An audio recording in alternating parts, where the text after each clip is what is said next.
نحمده ونصلي على رسوله الكريم أما بعد فأعوذ بالله من الشيطان الرجيم بسم الله الرحمن الرحيم رب اشرح لي صدري ويسر لي أمري واحلل عقدة من لساني يفقهوا قولي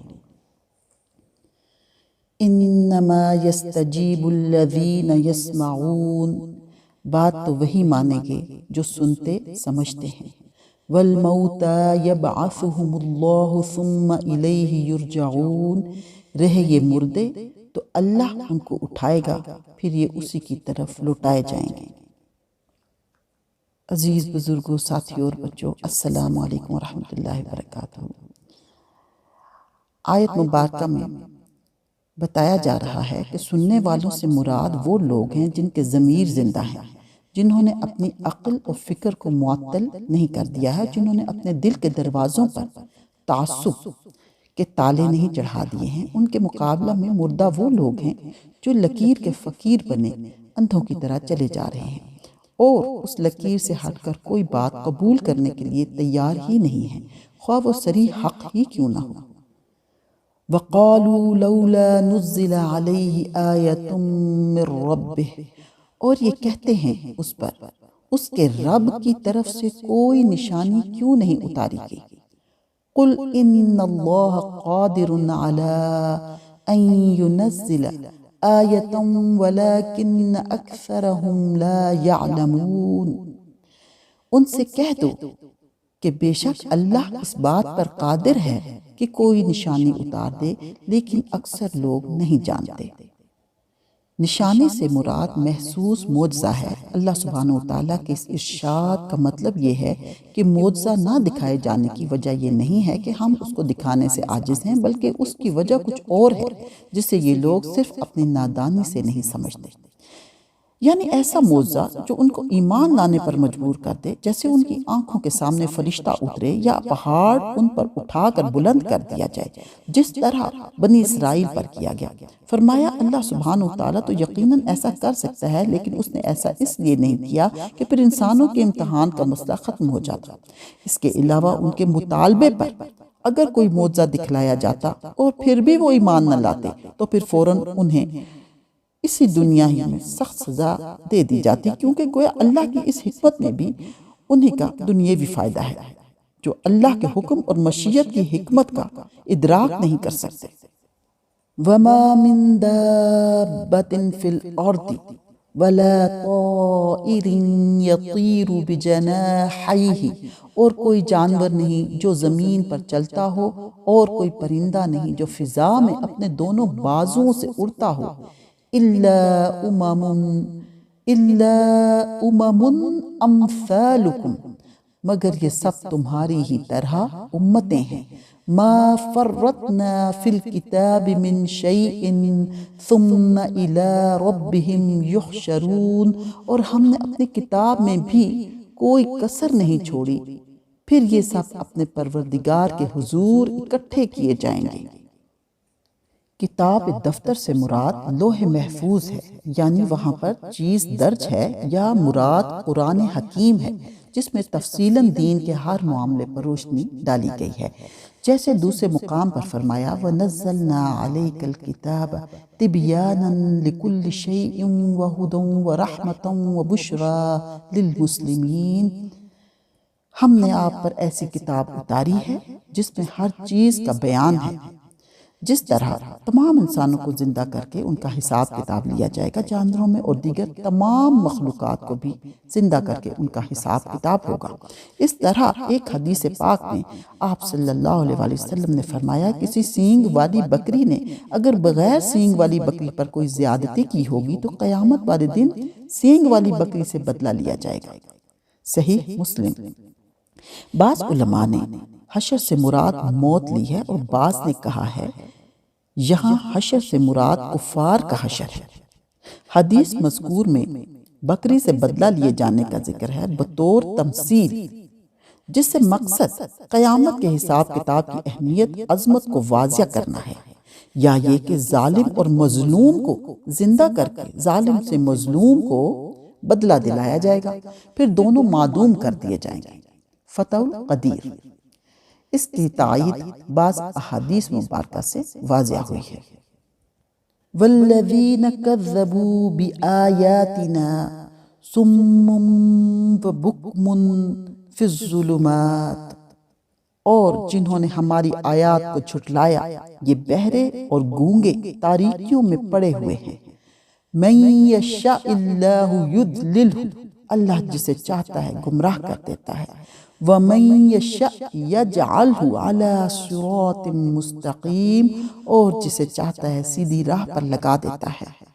گونگے بہرے سے مراد کفر کی ضلالت کی تاریکیوں میں گھرے ہوئے ہیں، اس لیے انہیں کوئی چیز نظر نہیں آتی جس سے ان کی اصلاح ہو سکے۔ ان کے حواس گویا مسلوب ہو گئے جن سے وہ کسی حال میں فائدہ نہیں اٹھا سکتے۔ پھر فرمایا تمام اختیارات اللہ کے ہاتھ میں ہیں، وہ جسے چاہے گمراہ کر دے اور جسے چاہے سیدھی راہ پر لگا دے۔ اس کا فیصلہ عدل اور انصاف کے مطابق ہوتا ہے۔ گمراہ اسی کو کرتا ہے جو گمراہی میں پھنسا ہوتا ہے، نہ وہ انسان نکلنے کی کوشش کرتا ہے نہ پسند کرتا ہے۔ اللہ سبحانہ و تعالی وضاحت کرتے ہیں کہ اگر تمہیں صرف تماش بینی کا شوق نہیں ہے بلکہ فی الواقعہ یہ معلوم کرنے کے لیے نشانی دیکھنا چاہتے ہو کہ نبی جس چیز کی طرف بلا رہا ہے وہ امر حق ہے یا نہیں، تو آنکھیں کھول کر دیکھو، تمہارے گرد و پیش ہر طرف نشانیاں ہی نشانیاں پھیلی ہوئی ہیں۔ زمین کے جانوروں اور ہوا کے پرندوں کی کسی ایک قسم کو لے کر اس کی زندگی پر غور کرو، کس طرح اس کی ساخت ٹھیک ٹھیک اس کے مناسب حال بنائی گئی ہے، کس طرح اس کی جبلت میں اس کی فطرت اس کی فطری ضرورتوں کے عین مطابق قوتیں عطا کی گئی ہیں، کس طرح اس کی رزق رسانے کا انتظام ہو رہا ہے، کس طرح اس کی ایک تقدیر مقرر ہے جس کے حدود سے وہ آگے بڑھ ہی نہیں سکتی اور نہ پیچھے ہٹ سکتی ہے، کس طرح ان میں سے ایک ایک جانور اور ایک ایک چھوٹے سے چھوٹے کیڑے کی اسی مقام پر جہاں وہ ہے خبرگیری، نگرانی، حفاظت اور رہنمائی کی جا رہی ہے، کس طرح اس سے ایک مقرر اسکیم کے مطابق کام لیا جا رہا ہے، کس طرح اسے ایک ضابطہ کا پابند بنا کر رکھا گیا ہے، اور کس طرح اس کی پیدائش، تناسل اور موت کا سلسلہ پوری باقاعدگی کے ساتھ چل رہا ہے۔